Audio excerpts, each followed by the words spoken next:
Most people are saving money every month and losing the game at the same time. Here's what I mean. If you have $500 sitting in your savings account right now, after 10 years at a typical 0.5% bank rate, you'll have around $526. That's just $26 in an entire decade. Meanwhile, someone who invested that same $500 in a simple index fund, at the historical average of 8%, would have over $1,000. That's double. Saving keeps your money safe. Investing makes your money work. Today, I'm going to walk you through exactly how to make the switch, step by step. No jargon, no complicated strategies. Just a clear roadmap from saver to investor. Let's get into it. What's the difference? Before we get into the steps, let me quickly clarify something important, because most people confuse saving and investing, and that confusion is costing them. Saving is putting money aside in a safe place, a bank account, a piggy bank, under your mattress. It doesn't grow much, but it's low risk and always accessible. Investing is putting your money into assets, like stocks, bonds, real estate, or funds, with the expectation that it will grow over time. Both are important. You need savings as a safety net. But if all your money is just sitting in a savings account, inflation is quietly eating it alive. Every year, its buying power shrinks. Step 1. Build your emergency fund first. Before you invest a single dollar, you need a safety net. This is non-negotiable. I'm talking about 3 to 6 months of living expenses sitting in a liquid savings account. Money you can access anytime, immediately. Why? Because if an emergency hits and your money is tied up in investments,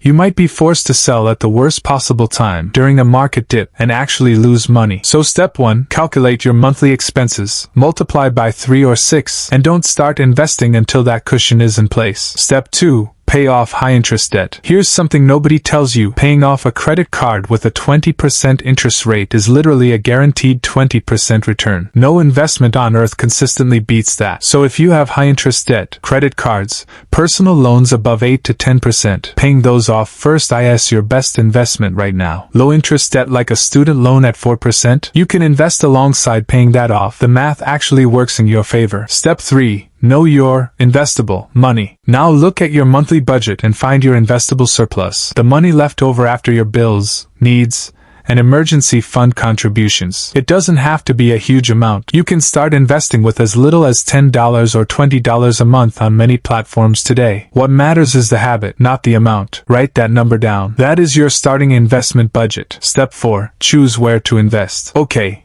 You've got your emergency fund, your debt is under control, and you know how much you can invest. Now, where does that money actually go? For most beginners, I recommend starting with one of these 3 options: index funds or ETFs. These track the whole market, so instead of picking individual stocks, you own tiny pieces of hundreds of companies at once. Low fees, diversified, and historically one of the best long-term performers. If your employer matches your 401k contributions, that is free money. Always maximize that match first. These accounts also come with huge tax advantages. Robo-advisors, platforms like Betterment or Wealthfront that automatically invest your money based on your goals and risk tolerance. Perfect for beginners who want simplicity. Best starting point for most people. Open an index fund through a low-cost broker like Fidelity, Vanguard, or Schwab. Step 5. Automate and stay consistent. This is the most powerful step and the most underrated. Set up an automatic transfer from your bank to your investment account on the same day every month. The moment your paycheck hits, a portion moves automatically. You don't even have to think about it. This strategy is called dollar cost averaging, and it's brilliant because you're buying investments at all different price levels over time, which smooths out market volatility. You don't need to time the market. You don't need to watch charts every day. You just automate it. Set it and forget it. Warren Buffett himself has said most people are better off with a simple index fund and consistent contributions than trying to be clever with individual stocks. Common mistakes to avoid. Before I wrap up,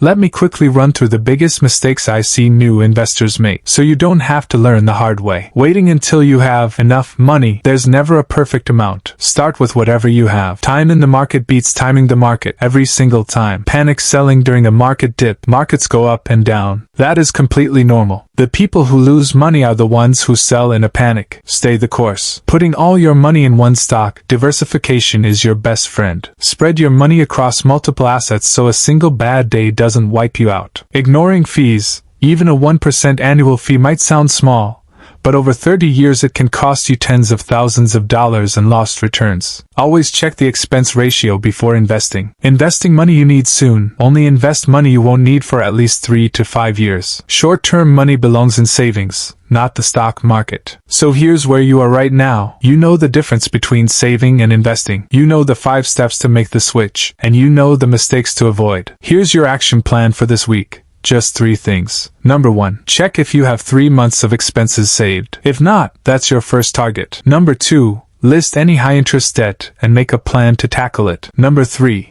Open one investment account, even if you only put $20 in it. That's it. The hardest part isn't knowing what to do, it's actually starting. And today, you've already done the hardest part. The best time to start investing was 10 years ago. The second best time is right now. If this video helped you, drop a like. It seriously helps the channel more than you know. And subscribe if you want more no-fluff finance content every week. I'll see you in the next one. Take care.